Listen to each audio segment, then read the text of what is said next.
A single Walmart store in America generates between $100 and $200 million in revenue a year. There are about 4,600 of them across the country. The person running each one can earn up to $510,000 in total compensation. That's nearly double what the average American pediatrician makes after 8 years of medical school, and almost 5 times what the average US public school principal earns. And the store manager isn't even the highest paid role in the hierarchy. The regional manager above them can earn up to $620,000. All of this is at a company with a net profit margin of around 3%. A business that, by its own description, only works because of relentless cost discipline. Walmart is the largest company in the world by revenue, and the largest private employer on earth. The way it pays the senior people running its stores looks, at first glance, like a contradiction of everything else the company does. It isn't. Here's how Walmart's pay structure actually works. Let's start with the size of the thing we're talking about. In the fiscal year 2025, Walmart booked $681 billion in revenue, making it the largest company in the world by sales. It operates more than 10,750 stores across 19 countries, including roughly 4,600 in the US alone. It employs 2.1 million people globally and 1.6 million in the United States. That makes Walmart, by quite a wide margin, the largest private employer on earth. And yet, for all that scale, Walmart's net profit margin sits at around 3%. The biggest company in the world keeps about 3 cents of every dollar that crosses one of its registers. By comparison, Apple's net margin is closer to 25%. The way Walmart works, the entire reason it exists at the size it does, is by being relentlessly, almost surgically cheap to operate. Cheap inventory, cheap real estate, cheap supply chains, and by extension, the public assumption goes, cheap labor. That's the story most viewers have absorbed.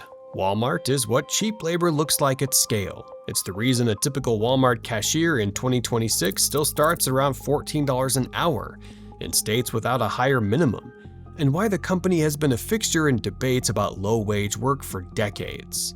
Now, that story isn't wrong, it's just incomplete. Because if 3% margins force a labor cost floor across all 1.6 million US workers, there's no obvious way to explain how the senior people running Walmart's actual stores are pulling in compensation that would embarrass most physicians and most school administrators in the country.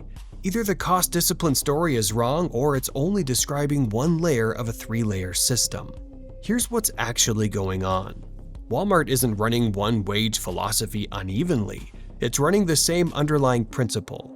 Pay each role exactly what the market requires, no more, across 3 very different labor pools. And because those pools have very different supply conditions, they produce 3 very different outcomes. Tier 1 market managers. These are regional managers, each one overseeing roughly a dozen Walmart stores. There are only about 440 of them in the entire United States.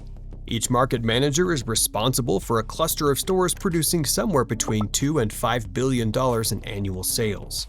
They control regional inventory, merchandising, hiring and firing of the store managers underneath them, and operating performance for an enormous chunk of Walmart's domestic footprint. As of 2025, their base salary range runs from $160,000 to $260,000 a year, with up to 100% of base and bonus and another $100,000 in stock grants. At the top of the range, that comes out to $620,000 in total annual compensation. For context, that's nearly 4 times the salary of a sitting US senator and roughly 10 times what the average American earns in a year. Tier 2, store managers. These are the people who run a single Walmart. There are about 4,600 of them in the US, one for every store. Each one is running what is, in effect, a $100 to $200 million business, with full responsibility for store-level profit and loss, scheduling, shrink, inventory, and personnel. Base salary range $90,000 to $170,000, with an average of $128,000. Bonuses since 2024 can hit 200% of base for managers who hit both sales and profit targets. Top-end total compensation around $510,000. Tier 3, frontline associates. This is the 1.6 million people who work the floor, the registers, the warehouse, the curbside pickup. Walmart's stated average hourly wage for this group is between $17.50 and $18.25 an hour, with a company-wide minimum of $14. In states with higher minimum wages, the local rate applies. Most of these 1.6 million workers will never become a store manager. Some will. The path exists. The current CEO of the entire company is the cleanest illustration of that path. His name is Doug McMillon.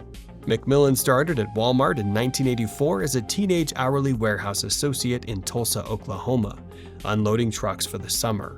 He worked his way through assistant manager, buyer, divisional merchandise manager, and a series of operational roles before becoming CEO in 2014. In fiscal year 2024, his total compensation was just under $30 million. His career is, in one person, the entire structural ladder. The rungs still exist, they've just stretched very far apart, because each tier is being priced on a completely different supply curve. And once you see the structure, the rest of Walmart's labor strategy stops looking like a contradiction. To understand why this structure produces such different outcomes at each tier, the cleanest comparison is to another big box retailer running a fundamentally different model, Costco. Costco's average hourly wage for US and Canadian frontline associates as of 2025 is around $31 an hour. That's nearly $13 more than Walmart's average. Costco's company-wide minimum sits at $20 an hour. On the surface, this looks like generosity versus stinginess, but the actual mechanism is structural. Costco generates roughly twice the revenue per employee Walmart does, about $660,000 per worker versus Walmart's $320,000. Fewer SKUs, higher average basket size, longer employee tenure, and in retail industry terms, dramatically lower turnover, which translated into plain English means Costco's employees actually stay. Higher per worker productivity funds, higher per worker wages. Costco isn't being moral, it's solving a different optimization problem.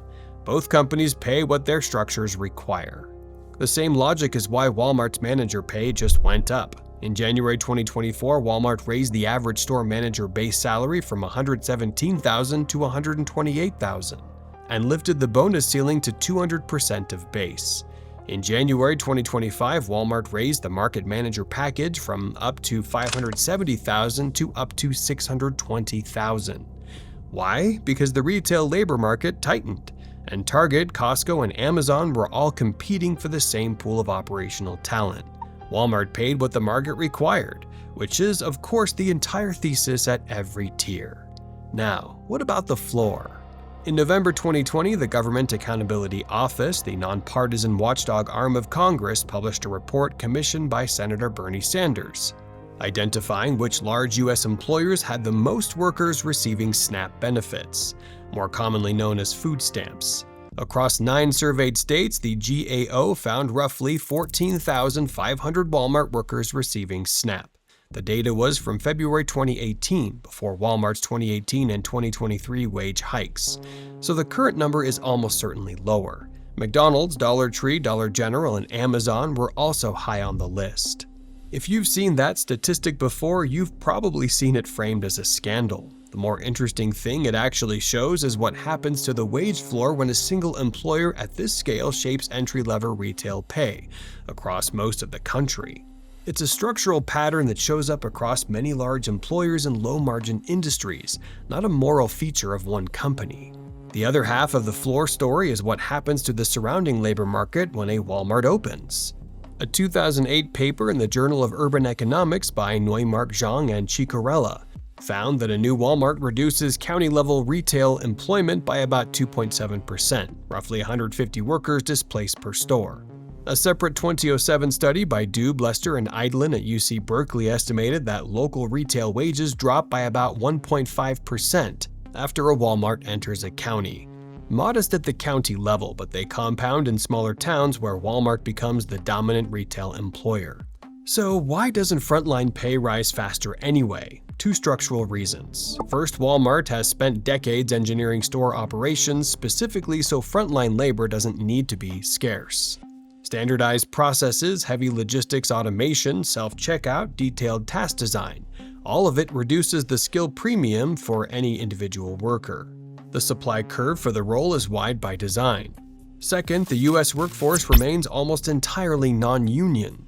The case people usually cite is the 2005 closure of the Walmart in Jonquière, Quebec, which had become the first unionized Walmart in North America the year before.